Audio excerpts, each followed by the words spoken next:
Now, the new head of the Consumer Financial Protection Bureau is about to make it easier for debt collectors to harass you. Now, recently, the CFPB, under the Trump appointee Kathy Kraninger, had introduced a slate of regulations designed to curb the worst abuses in the notoriously predatory world of debt collection. Now, I happen to have a personal history with debt collection, so I know exactly what people are going through, right? So now you would think, oh, now wait a minute. So if they're going to crack down on debt collectors, well, that's a good thing, right? Uh, Finally, they've got a plan to actually protect us because they are supposed to be the Consumer Financial Protection Bureau, right? However, unfortunately, when you look at the plan, you realize that it's actually not going to crack down on predatory debt collectors. In fact, it's going to end up making it worse. Now, this is according to HuffPost reporting here. Under the new rules, they explain, debt collectors would now be entitled to call households every day indefinitely for each debt a consumer owes. That's the new rule. What's the old rule? Again, this is way, way worse. Now, imagine if you're one of those people, millions of people that owe medical debt, for example. Now, I think medical debt should be abolished. Nobody should be in debt for being a human being, essentially, right? And having medical needs. We should have Medicare for all introduced immediately, right? But say you have a medical debt, which a lot of Americans right now do, right? So one bill, one visit to the doctor that you couldn't afford could result in the debt collector calling a household over 40 times in a week. Again, every day, indefinitely, for each bill. Not only that, but it gets worse. They could also end up spamming consumers with unlimited text messages and emails and would be granted immunity for filing abusive robo-signed lawsuits against people who don't actually owe money. So the other one, the first one, where you can get spammed with text messages. Well, again, some people have plans where you have to pay for text, where you don't have unlimited texting. So that costs you money every time you get a text. So now you're getting spammed with texts every day, and you're getting spammed with emails, and you're getting spammed with calls. That's horrible. What's worse is that the abusive robo-signed lawsuits against people who don't actually owe money. That's way, way worse. Way worse. I mean, come on, man. Even the most conservative, hey, you have a debt, you pay it, person should be livid about this because this is literal predatory behavior. But it's worse. I know, it gets even worse. Under the legislation, it would also be easier for debt collectors to pressure family members into paying debts for deceased loved ones. So, your family member died last year? Ooh, turns out they had student loan debt. You're on the hook for that one now. Now, wait a minute. No, you're not. But apparently, not even death can free someone from debt or their family. They're going to come for your family, even though, under the law, family members are generally not responsible for financial obligations of dead parents or relatives, unless, of course, you've co-signed for that loan. And not only would debt collectors be permitted to contact you through direct messaging applications, or not only that, but they would be able to, under these new rules, contact you through direct messenger. So, for example, they could tweet you on Twitter, hey, you owe this money, or message you through Facebook. You got Facebook Messenger? Well, now you're going to get spammed with messages from these debt collection companies. So this is insanity. Absolute insanity. And look, here's the thing. The Consumer Financial Protection Bureau is supposed to protect you. You go and you file a complaint with them, and they're supposed to follow up and try to stop these abusive practices, right? And look, most of the complaints given to the Consumer Financial Protection Bureau fall into two categories. Attempts to collect money that people don't actually owe, and some of their abusive tactics, right? Now, the debts that are legitimate include just about every kind of payment a person can owe, from credit card debt to emergency room bills. All of that can now be, basically these companies can now use that to endlessly spam you in order to pay that bill. And sometimes even if you don't actually owe that bill.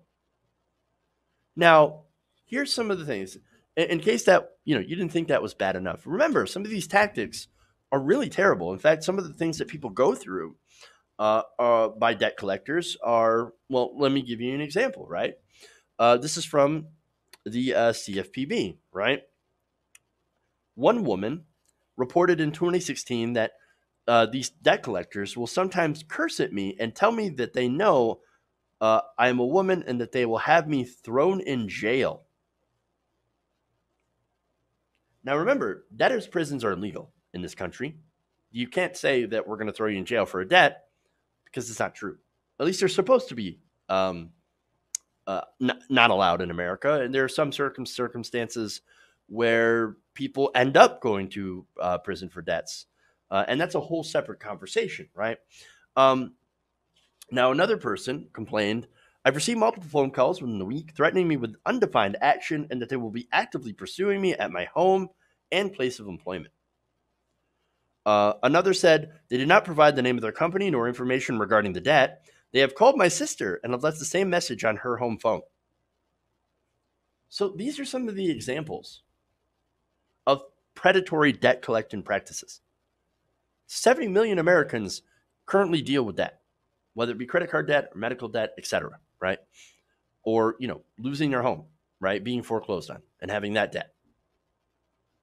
Well, these people deal with this, and they're supposed to have a bureau, the government, on their side.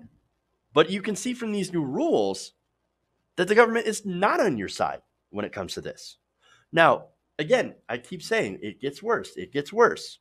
HuffPost also notes that this poses a particularly big problem for older Americans who are more likely to fall victim to outright fraud than members of younger generations, and are for the first time bringing substantial loads of consumer debt accumulated earlier in life into retirement.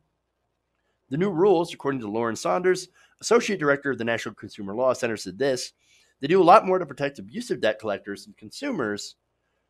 And now the debt collectors, of course, they dispute this. They say, oh, no, this isn't a real problem. You know what the real problem is? Frivolous lawsuits against debt collectors. This is one of the arguments, right, that they're using to say, oh, no, we need these rules, these new rules that allow us to do all this stuff, and we need rules that protect us from frivolous lawsuits in response to some of our practices. That is absolutely ridiculous.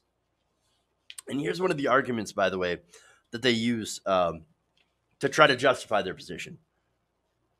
They say if the CFPB arbitrarily limited the number of phone calls that a collector could make, it could make it harder for consumers to learn about their debt relief options, like waiving fees or another vague set of unspecified other benefits. Right, because, their number one priority is trying to help us. No. Their number one priority is to try to recoup the debt. That's the whole point of a debt collection company. Now, look, I've had to, like I said, I've had to deal with this, right? I've had to deal with these companies. I had to deal with calls. I had medical debt. I had private student loan debt, so I've been there, right? Their collection efforts can be a complete and utter frustrating problem, especially if you don't have the money to solve this. And I understand that people do owe money and that they should end up paying that at some point in some way. And that not all debt collectors are horrible people, but at the same time, these predatory companies harass people. They invent debt and try to scam people. There needs to be massive regulation, more regulation, not less. And we do need bureaus like the Consumer Financial Protection Bureau to actually protect us like they were supposed to do, to help consumers, not to harm consumers. But this is what happens, by the way, when you elect Republicans under Republican administrations. They don't care about you. They don't care about you. They only work for and with the corporations. Here you had Mick Mulvaney, who was the former acting head of the CFPB, right? After Cordray left. He actually worked with credit card companies to create rules that are friendly towards the credit card companies. Look, what they have done is that they have perverted this agency like they do with pretty much any agency out there that is supposed to help the American people. They take it over when you put them into power and they pervert it to serve their ends. That's what they've done. They've taken it and they turned it, perverted it into something that was supposed to be for the people, and they have turned it against the people. That's why you should never vote for Republicans. Hey guys, hopefully you enjoyed that free video. Now I'm going to have to ask you a favor.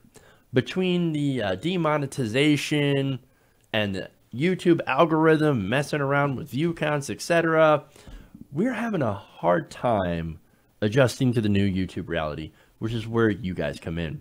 See, we have a Patreon, patreon.com/TYTNation, set up to help us rely on you guys, the viewers, instead of big corporate ads. Look, you know the show. You know I'm not in favor of big corporations anyway. So help us transition away from relying on the ad model to pay the bills and sign up to be a patron, patreon.com/TYTNation. That goes a long way to help us keep the lights on. And you guys will know that you're supporting independent, progressive media.